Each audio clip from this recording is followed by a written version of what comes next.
大家好，歡迎收聽第一集嘅洗錢追蹤，我係主持人老新。今次係我第一次開 podcast，目的只係想分享一啲金融犯罪、防騙或者防止洗黑錢嘅資訊嘅。希望咁多位聽眾多多支持，講得唔好嘅話，大家多多包涵。節目開始之前，等我講少少數據先。根據統計，香港喺2024年總共有44,000幾宗詐騙案，損失超過70億港幣。淨係投資騙案呢，已經佔咗15億，網購騙局都3億幾。但其實最得人驚嘅數據係，有41% 嘅受害人係30歲至49歲，好似你同我咁樣嘅打工仔。超過20% 嘅受害人係20至29歲嘅年輕人、學生或者 fresh grad。事實就係現代人始終都係唔小心，對金融犯罪同網絡詐騙嘅認知唔多，騙徒就係捉住呢種心理，所以越嚟越猖狂。喺預告嘅時候，我哋講過會揭開一個由國家資助、專門入侵全球金融體系一個叫拉撒路集團 Lazarus Group 嘅黑客組織所犯嘅案件嘅。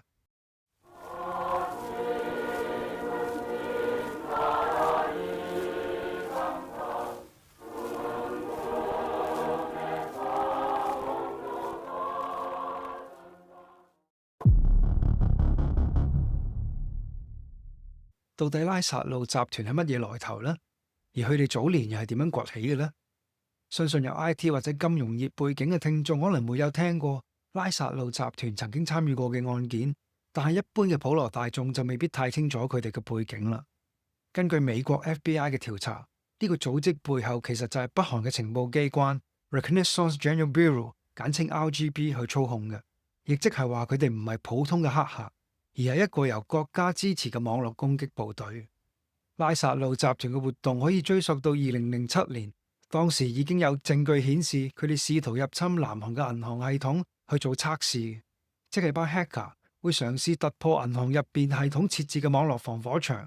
揾下有冇安全漏洞，例如一啲未更新嘅伺服器。另一方面，佢哋亦都會測試一下系統反應，例如當佢哋發動攻擊嘅時候，個伺服器會唔會自動封鎖、重新開機、發出警報，甚至通知 IT 部門嘅。之後喺2009年到2013年期間，拉撒路集團嘅攻擊不斷升級。就例如2009年 Operation Troy， 佢哋用 DDoS 嘅技術攻擊癱瘓咗大量嘅美國同埋韓國嘅網站，就連白宮、五角大樓，甚至乎韓國政府網站都無一幸免嘅。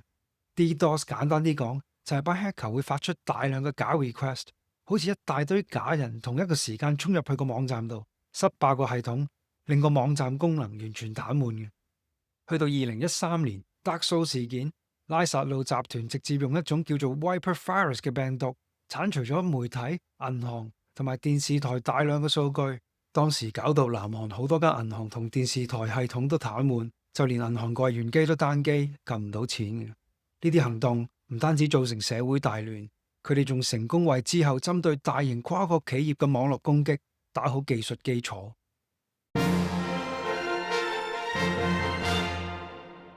Sony Pictures Entertainment has been hit by a massive cyber attack, reportedly carried out by a sophisticated group of hackers.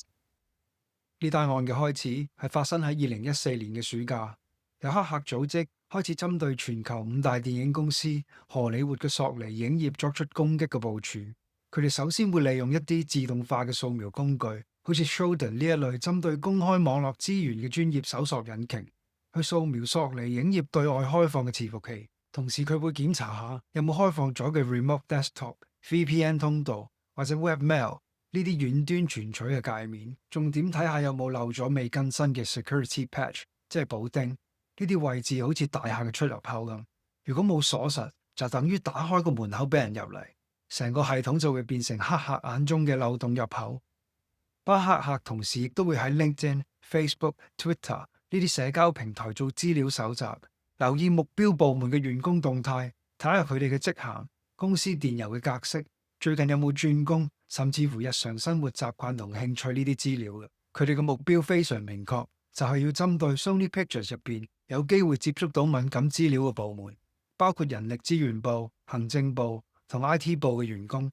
跟住再設計一啲高度針對性嘅魚叉式釣魚電郵 （Spear Phishing Email），內容會假扮獵頭公司、LinkedIn 聯絡人甚至乎有合作嘅供應商去引誘呢啲員工打開一啲藏有木馬病毒嘅檔案嘅。呢啲釣魚電郵並唔係亂咁 send 嘅，係經過深思熟慮同測試，邊個標題最容易吸引人打開，邊段時間 send 出去成功率最高，全部都有策略，有數據支持，目的只有一個，就係務求一定要成功入侵到索尼影業嘅網絡系統。當時有員工中一招，打開咗個 file 之後，電腦就會自動安裝一啲後門程式，例如 Fortran 或者 Keylogger， 黑客就可以輕易遙距控制佢哋部電腦，盜取一啲例如用戶名、密碼、電郵內容呢啲機密資料，甚至乎可以擴散到公司內部其他伺服器嘅。拉薩路集團一向手法都好謹慎，具備高度嘅耐性，並唔急於立即採取行動嘅。相反，佢哋會選擇埋伏喺系統入邊，長時間進行監控同埋情報嘅搜集。期間呢，佢哋會逐步攞到管理員嘅權限，仔細分析成個 IT 基建嘅架構，了解內部系統點樣運作，跟住呢，就有系統咁將內部電郵記錄、藝人合約、財務報表呢啲敏感資料逐一拎走嘅。佢哋仲知道11月底係美國嘅感恩節假期，好多部門包括 IT 部門嘅員工通常都會放長假，所以佢哋趁人手短缺，班黑客就專登喺呢段時間做嘢。到咗11月24號嘅朝頭早，佢哋就自稱為 Guardians of Peace， 簡稱 GOP， 對索尼影業嘅內部系統進行咗大規模嘅網絡攻擊。嗰啲冇請假嘅員工返到公司，就發現所有電腦螢幕都黑晒，畫面得返一個紅色嘅骷髏頭同埋 Hacked by GOP 呢個信息。嗰日公司基本上係即時停擺嘅，內部網絡完全癱瘓，所有部門即刻陷入混亂。當時 IT 即刻封鎖咗個網絡，嘗試去圍堵嗰啲惡意程式。大班 hacker 一早已經控制咗好多關鍵位，例如 IT 嘅管理員帳號、電郵伺服器、財務報表系統咁。最搞笑嘅係 Sony 竟然將個主要 backup 放咗喺同一個數據中心。嗰班 hacker 一早已經抄咗一份，真係認真多謝晒。有啲部門喺冇辦法嘅情況底下，唯有用翻 fax 機，用翻白板開會，就好似翻返去90年代咁。呢班自稱 GOP 嘅黑客唔單止攻擊索尼影業嘅系統咁簡單，佢哋仲展開咗一場輿論心理戰。佢哋每日都會喺自己個 blog 嗰度公開 Sony Pictures 內部最爆炸、最具娛樂性嘅資料，包括所有高層嘅電郵對話、演員嘅片酬、合約嘅內容、所有員工嘅醫療記錄、電話地址，甚至乎一啲涉及種族歧視嘅言論，通通都公開晒。佢哋仲偷咗一啲未上映嘅荷里活電影放晒上網，包括 Annie、Fury、Still Alice， 令到佢哋嘅票房嚴重受創。頭先我都講過，佢哋係有高度嘅耐性，嗰啲資料係逐樣逐日慢慢放，製造恐慌，搞到索尼影業內部人心惶惶。呢啲資料日日成為咗各大傳媒嘅頭條，啲網民呢就瘋狂轉載啦。索尼影業內部高層壓力爆煲，事後管理層唯有承認係應變機制唔夠，所以先會完全措手不及。當時大家都好疑惑 Guardians of Peace 究竟係咩來頭呢？起初就連 FBI 都懷疑會唔會係 IT 部門有鬼呢？又或者有舊嘅員工想報復？但係當佢哋深入調查之後，就發現呢班黑客曾經用過中國瀋陽嘅 IP 做跳板，試圖去掩飾真正嘅來源。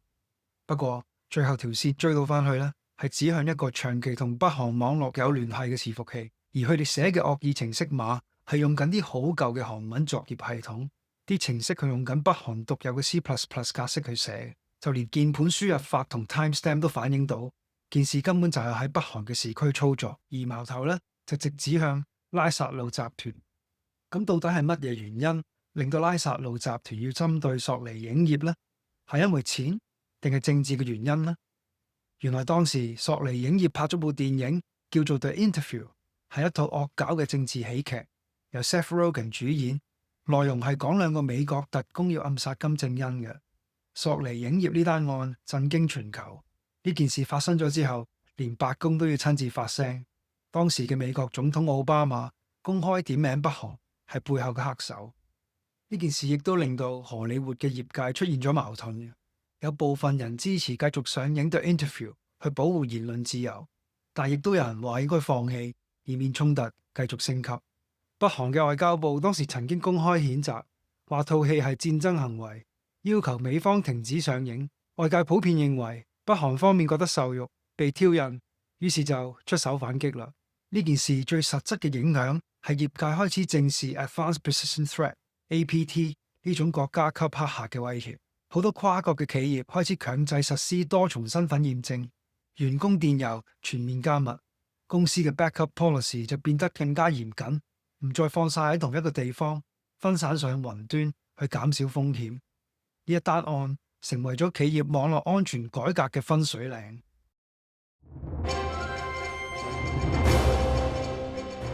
President Barack Obama has vowed a US response after North Korea's alleged cyber attack on Sony Pictures. The US leader also said the studio made a mistake in cancelling the Christmas release of The Interview, a satire depicting the assassination of North Korean leader Kim Jong-un.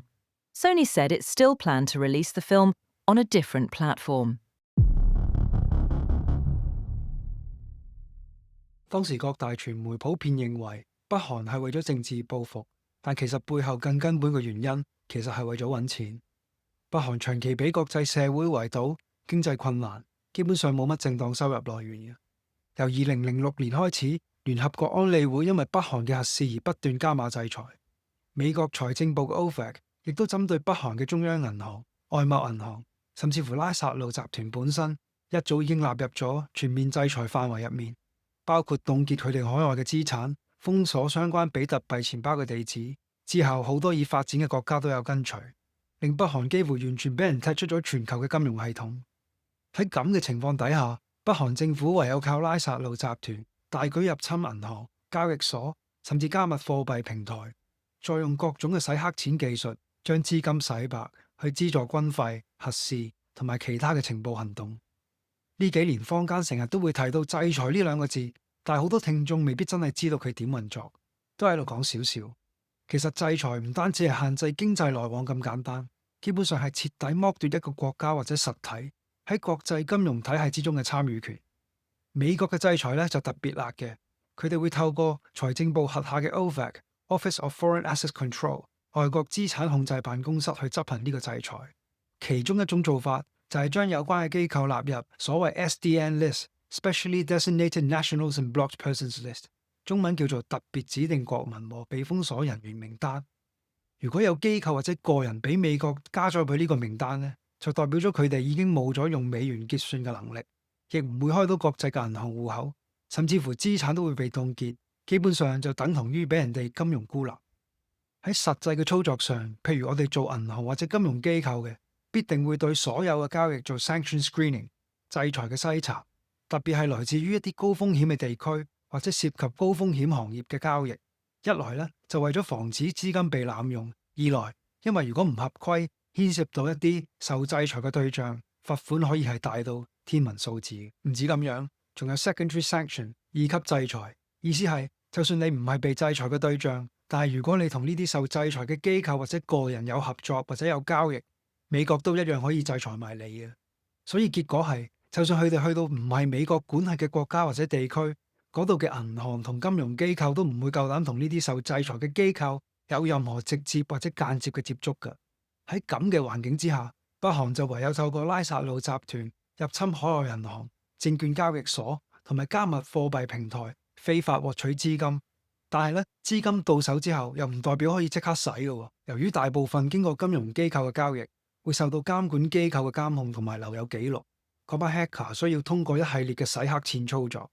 如果喺10年前，最常見嘅就係會利用人頭戶口 （money mule），用一個我哋叫 smurfing 或者 structuring 嘅策略，即係好似螞蟻搬家咁，每次將一個數嘅港幣入落去銀行，嘗試去避開銀行嘅強制性申報機制，之後咧先慢慢轉帳翻去黑客嘅海外戶口。其實仲有好多種唔同類型嘅洗黑錢活動，之後我哋一定會慢慢同各位聽眾去分享。其實而家啲罪犯已經進化晒，甚至乎已經用緊我哋叫 crypto mixer 加密貨幣嘅運幣工具去洗黑錢。之後嗰幾集，我哋會好詳細咁樣同大家分享，究竟加密貨幣洗黑錢嘅操作係點。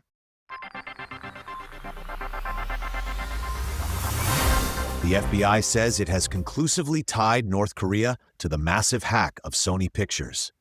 U.S. authorities have been investigating the leak since the beginning of December, and had previously stated in public they had been unable to establish a link with North Korea and its notorious Bureau 121 hacking unit. North Korea has denied involvement with the hack, carried out by a group calling itself Guardians of Peace, GOP.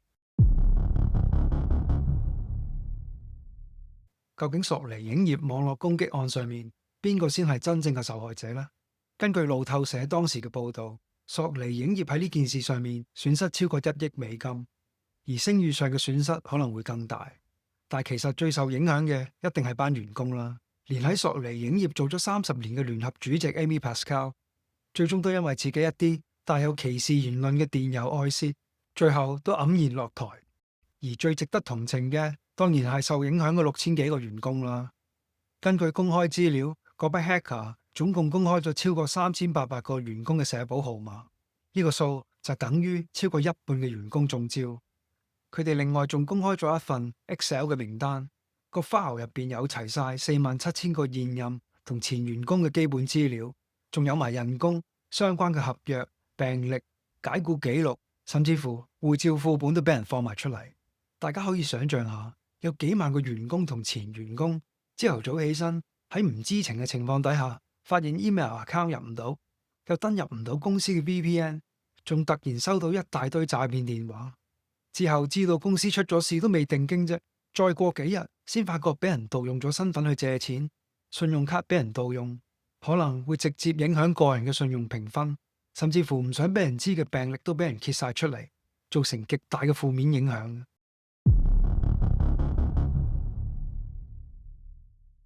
無論你做邊行都好，都有需要了解金融同網絡犯罪背後嘅操作同風險嘅。學識自保之餘，都有責任分享俾身邊嘅人，唔好俾佢哋做下一個受害者。今日嘅洗錢防線會有2個實用貼士俾各位聽眾。第一，睇清楚來歷不明嘅電郵。釣魚電郵已經進化到可以做到好有針對性嘅魚叉式釣魚電郵 （spear phishing email）。黑客會扮成銀行客戶經理、供應商、你屋企人，甚至乎你老細去 send 嘢俾你嘅，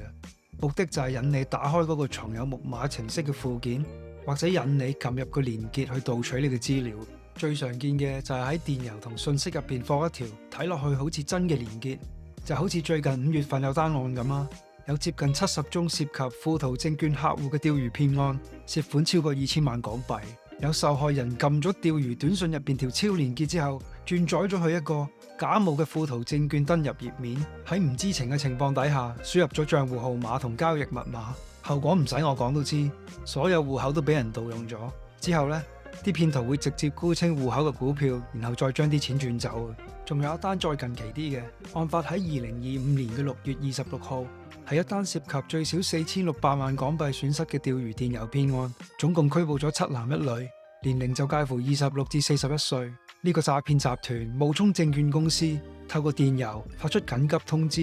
內容大概係話你戶口可能會被凍結，要你即刻登入去處理嘅。佢哋會附上一個睇落去好似真嘅連結，你撳咗入去之後呢，就會去咗一個假嘅證券平台網站，同富途嗰單案一樣，受害人輸入咗自己嘅 account number、密碼同埋一次性嘅驗證碼之後，騙徒就會用呢啲資料去登入受害人嘅證券帳戶，之後呢，就用戶口嘅錢炒翻10轉8轉，做大量複雜嘅交易去嘗試混淆任何嘅追蹤，之後就會清倉，再將啲錢轉走。啲罪犯之後通常會繼續佢哋洗黑錢嘅其他步驟，例如轉去其他國家或者平台去洗白，我哋叫呢個動作做 layering， 即係分層交易。金管局已經發出咗提示，銀行或者證券行係唔會透過 email 或者 SMS 叫你撳入條連結度再輸入登入資料嘅。如果真係有嘢要處理，應該直接登入官方嘅 Apps 或者網站，千祈唔好就咁信電郵入邊嘅連結。對啲 hacker 嚟講，佢唔使個個都中招㗎，10個人入邊有幾個人中，佢哋已經好成功㗎啦。以後記得睇清楚電郵同信息入邊嘅域名同連結，唔好擸下眼見到自己公司名或者相熟嘅電郵地址就撳入去。你要知道而家啲騙徒會做好多資料搜集先 action。佢哋可能好清楚你嘅日常生活習慣，亦都會選擇一啲你最容易中招嘅時間 send 俾你。For example， 啱啱放 lunch 呢啲時間，最好有任何疑問呢，就翻去官網確認個域名有冇問題，睇多啲呢方面嘅資訊，唔好亂撳，呢個係最好嘅防禦方法。